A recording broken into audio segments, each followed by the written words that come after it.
In the history of mankind, alcohol has often been the cause of conflicts. Fights in bars, fistfights on the landing with neighbors, a fight over empty bottles at the dump. But for a nuclear war to start because of alcohol, this is the first time.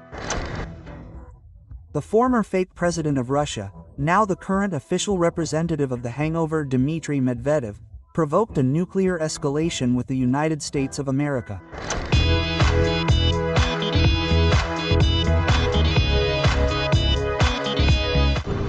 We are all accustomed to the apocalyptic posts of Dymka Balachnik. He has captured Kyiv and destroyed all of NATO hundreds of times on his phone, but the Americans have begun to pay attention to him for the first time, and for them he is not a dwarf vacuum cleaner for vodka. He is one of the highest-ranking officials in Russia, deputy head of the Security Council and ex-president. That is, his words, in theory, officially carry weight.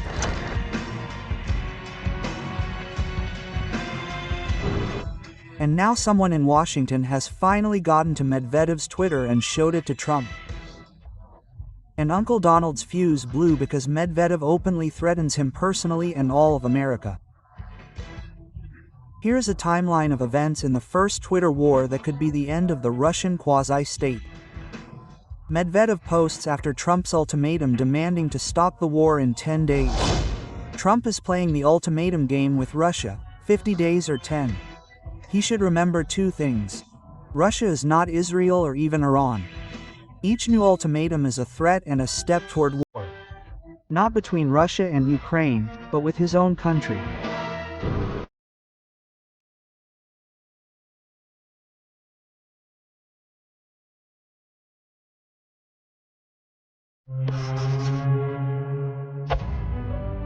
Senator Lindsey Graham was the first to respond to this open threat. He wrote quite diplomatically that it would be better to sit down at the negotiating table, otherwise Moscow would be deeply disappointed. In other words, I'm a fool, I served in the military, throw down your weapons. Medvedev didn't get the hint and continued to tweet a verdict on Russia. Neither you nor Trump can dictate terms. Negotiations will only take place after all the goals of the NWO are met. Take care of your own country, grandpas. All the disappointments come from excessive expectations. And here's where the gentleman from the White House got down to business. Perhaps after smashing half the office with a golf club, Trump wrote that he would strangle Russia and its trading partners with sanctions. Let them drag their dead economies down together. I don't care. We've done very little trade with India. Their tariffs are too high. Some of the highest in the world. Likewise, Russia and the United States do almost no business together. Let it stay that way. President Trump obviously understands leverage better than anyone. And I think he's going to announce that on August 8th, without a ceasefire, he's going to impose, I would say, crippling tariffs and sanctions on Russia. Because how are they financing this war? How can they pay a rookie?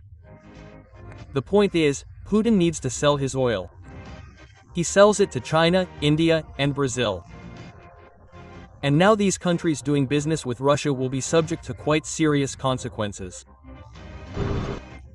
Trump once again hinted to India that the stall with cheap bulk oil should be closed.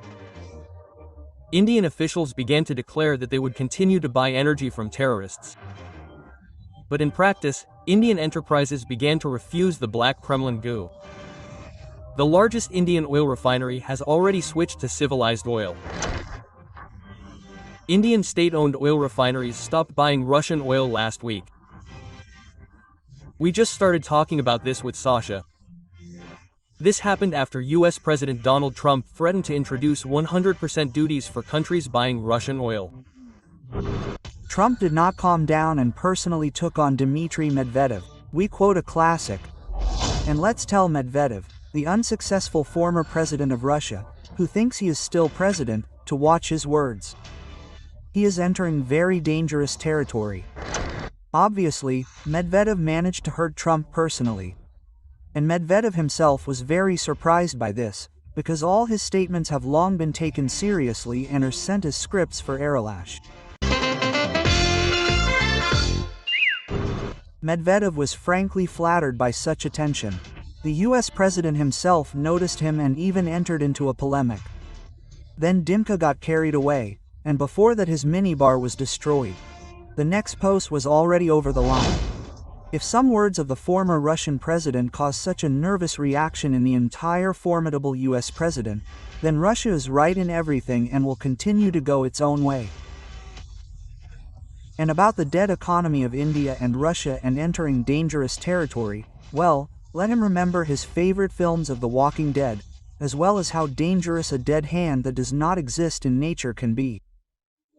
For those who do not understand, the dead hand is the Russian system for controlling nuclear warheads for launching them in automatic mode. To take revenge on the enemy, the perimeter system, nicknamed the dead hand, comes into play. It was created in the USSR, and so far there is no information that it has been turned off. Yes, there are a lot of beefs and legends about it. Everyone says everything, but we know something. In other words, Medvedev is threatening Trump with a nuclear strike. According to the Kremlin, without whose excuse Dimka, naturally, will not even open a bottle of beer, the Americans should have been very scared and hidden somewhere under the Hoover Dam. But Comrade Trump is known for not being a joke, much less threatening or, even worse, making fun of him. Almost immediately, Trump said that in response to Medvedev's provocative words, they were sending 2 nuclear submarines with nuclear weapons to the shores of Russia. Medvedev is talking about nuclear weapons. And when it comes to nuclear weapons, we must be ready. And we are completely ready. As they say, we've had enough. Trump spent 6 months trying to befriend Putin, trying to save Russia, promising it mountains of gold and even Ukrainian territories. Even risking his own rating, he continued to conduct a dialogue with the Kremlin, and in response received drunken mockery from the former president of the Russian Federation. After such a violent reaction from Trump, Medvedev quickly deleted all his messages and disappeared from the information space. He also, in the house. You hang in there, all the best to you, good mood and health. But it was too late. The American bulldozer with sanctions was heading for Russia. Medvedev literally put the entire swamp country on the brink of destruction with his own fingers. We will not be surprised if he joins the ranks of Russian top managers who constantly, negligently handle weapons or open windows. Another mysterious death in Moscow. Vice President of Transneft Andrei Badalov died.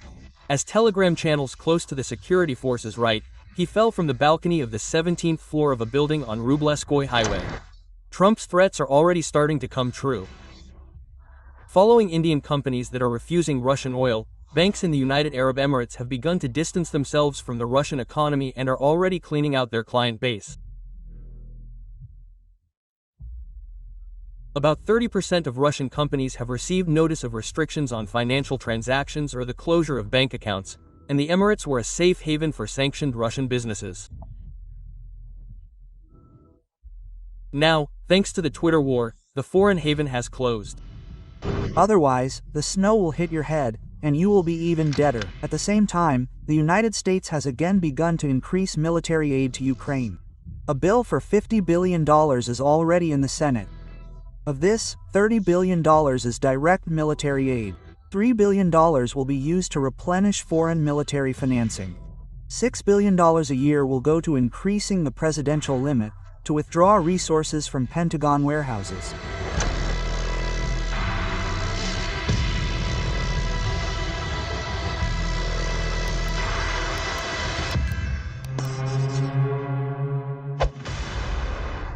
Putin has outplayed himself again, because he has completely lost touch with reality.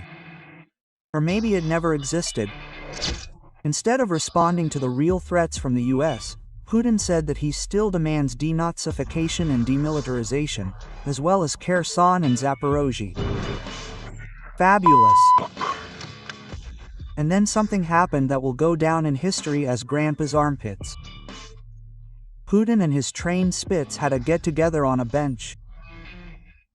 Guess in 3 tries what Grandpa pulled out of his leaky pocket? Of course, a hazelnut. The first thing I want to say in this regard is that we have produced the first serial Oreshnik complex. The first serial missile. Yes. And it has entered service with the troops. Now the series has started working. First, second, our specialists, both Belarusian and Russian military specialists, have chosen a place for future positions, and now work is underway to prepare these positions. So, most likely, we will close this issue by the end of the year. But this is not even funny anymore, because Putin has already launched the hazelnut into serial production at least 3 times. And now, again. Serial production of the Oreshnik has begun again. Serial production of such systems for the protection of the security of Russia and our allies should be ensured in the near future. Considering that the Hazel is basically a useless, semi-mythical weapon, waving it around looks especially pathetic. Against the background of the crazy Kremlin grandfather, even Lukashenko looks like Dominic Toretto, strong and confident. Lukashenko openly laughs at Putin and trolls. Like, if Russia wanted to, it would have captured all of Ukraine long ago. Of course, of course, of course. Putin does not understand that he is being trolled and continues to fly to the fan. 2 of his statements will be fatal for Putin. The first is that Russia has no needless losses at the front. For these words, sooner or later his own orcs will tear him apart. In this sense, we have not had a single loss in vain. Our command makes an inadequate decision, sending us to certain death. Half of their platoon, I already wrote to you, for 300, half for 200. And here are those who are left, they rolled back. They are digging their own hole, so to speak. Help us figure this out. Well, I just don't want to, participate in such a delirious assault. Putin's second phrase puts a final cross on his international status. Putin personally stated for the first time that Russia is fighting to seize territories. The Russians will slowly gnaw it all off, seize it and then go on to win it back. They will return it. Well, they will return it, yes. For the first time since World War II, the leader of the state honestly admits that he is waging a war of conquest. This is Trump's response to his calls for peace. And Trump has already drawn irreversible conclusions for Muscovy. Russia will be worse off than in the 90s. Because when their economy and country go down the drain, no one will bring them Trump's legs.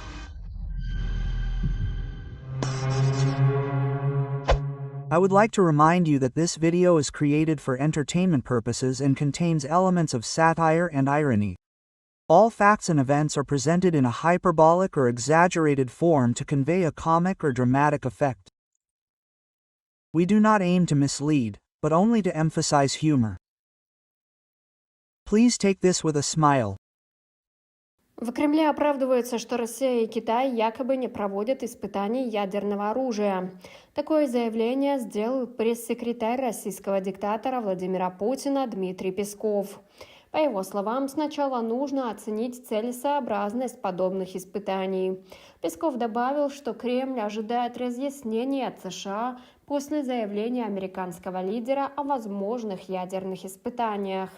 Так, еще 2 ноября президент США Дональд Трамп заявил, что Россия и Китай тайно испытывают ядерное оружие. По его словам, эти испытания проходят глубоко под землей. При этом Трампу, очевидно, эта ситуация не нравится. В интервью CBC News американский лидер подчеркнул, что у США есть достаточно ядерного оружия, чтобы 150 раз взорвать мир. Трамп также напомнил, что Америка не останется в стороне от ядерных испытаний. Мы будем испытывать ядерное оружие, как это делают другие страны. Россия проводит испытания, Китай проводит испытания, но они об этом молчат.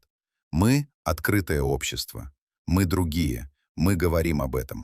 Директор ЦРУ Джон Рэдклифф подтвердил, что заявления о тайных ядерных испытаниях России и Китая являются правдой. По его словам, ЦРУ располагает сведениями о том, что оба государства проводили надкритические испытания, превышающие допустимый уровень нулевой мощности.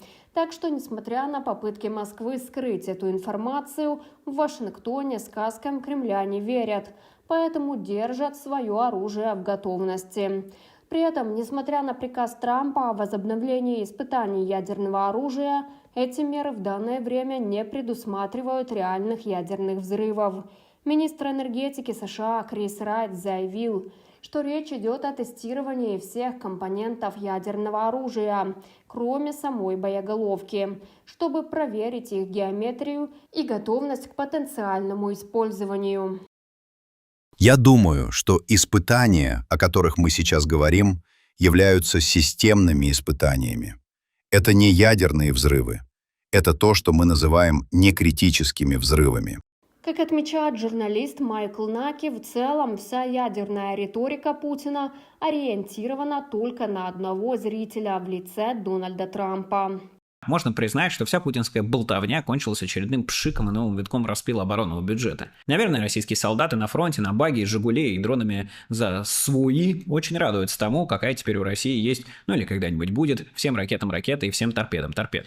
На ядерные запугивания Путина ответили и в НАТО. Генеральный секретарь Альянса Марк Рютте напомнил российскому диктатору, что ядерная война не должна начинаться, так как выиграть ее невозможно. Рютте также отметил, что ядерное сдерживание НАТО является главной гарантией безопасности. Поэтому важно, чтобы эти силы оставались надежными, безопасными и эффективными. Он добавил, что недавние ядерные учения НАТО прошли успешно, что свидетельствует об абсолютной уверенности в надежности ядерного сдерживания блока.